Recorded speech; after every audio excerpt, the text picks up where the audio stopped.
All right, so have you ever been totally swamped at work? Like you've got deadlines coming out your ears and you just want to yell, help. We've all been there, right? It's like that feeling when you're drowning in emails. Exactly.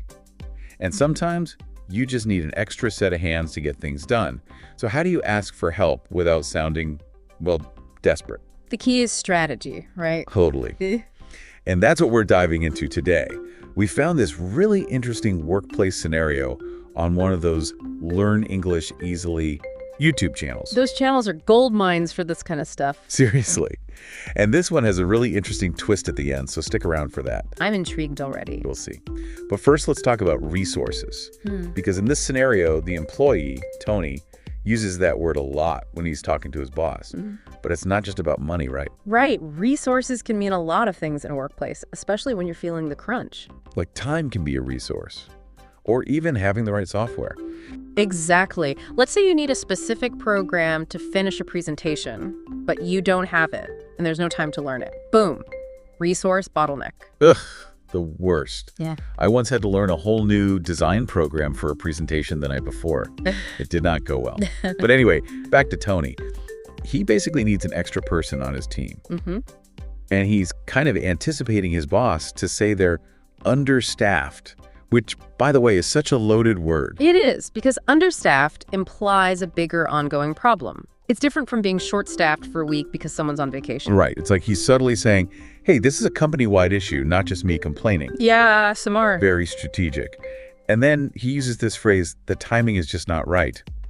Which, I don't know about you, but I hear that in the workplace all the time. Oh, all the time. And it's almost never about the actual timing. It's code. It's a more diplomatic way of saying no or not now without shutting the conversation down completely. It's like, imagine a colleague asks you for a huge favor right when you're totally drowning in work.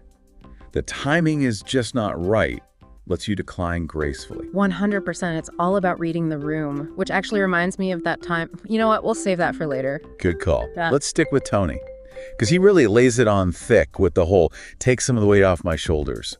That's some next level workplace language. It's a classic. It conjures up this image of being physically burdened, weighed down by all this work. It's dramatic, but effective. Totally. And it leads perfectly into his big ask, which is, give me a hand. Short, sweet, to the point. Exactly. It emphasizes collaboration, like they're in this together. He's not demanding, he's inviting his boss to be on the same team. Very clever. Yeah. And of course, he throws in the magic words, keep our costs down. Music to any manager's ears. He's linking his request to the company's bottom line. It makes him look like a problem solver, not just someone complaining about their workload. Right. He's basically a workplace language ninja. Totally. And this is where paying attention to the nuances of communication is so important. It's not just about individual phrases, it's about how you use them strategically. It's like learning a secret language to get ahead in the workplace. But speaking of secrets, this story takes a very interesting turn.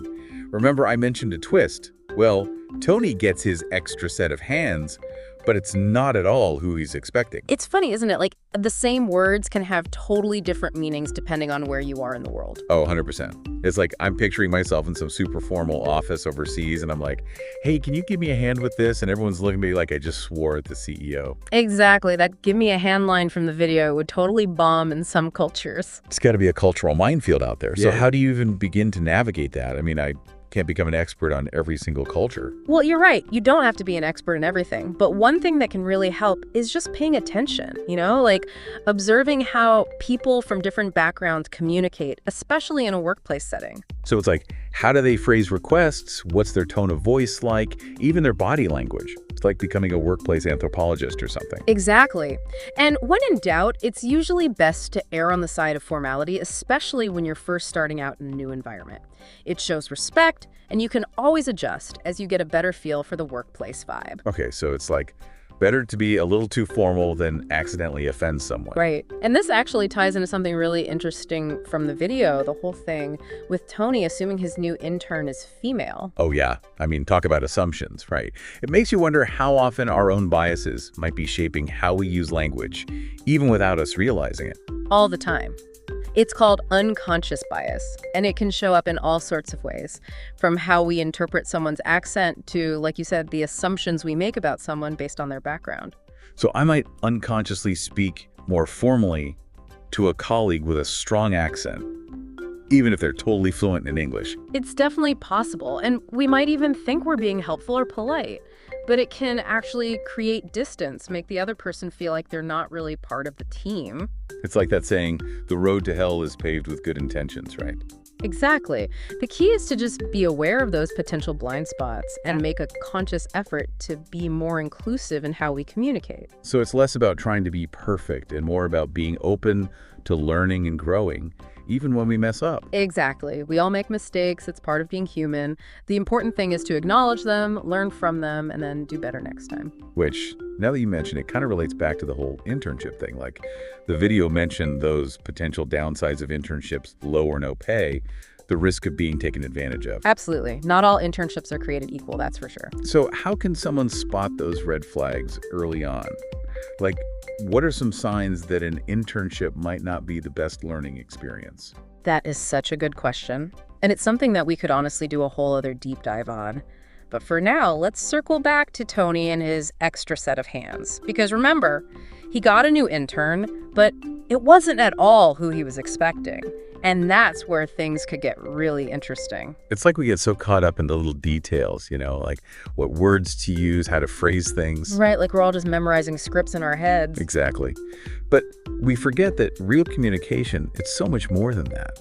It's about understanding the context, the unspoken rules, all those little nuances. It's like, remember that phrase Tony used, the timing is just not right. If he said that to a colleague, it would take on a whole different meaning than when he said it to his boss, right? Totally. The power dynamic totally changes things. So going back to Tony and his new intern, Adam, what do you think happens next? How do you think Tony reacts to getting Adam instead of who he was expecting?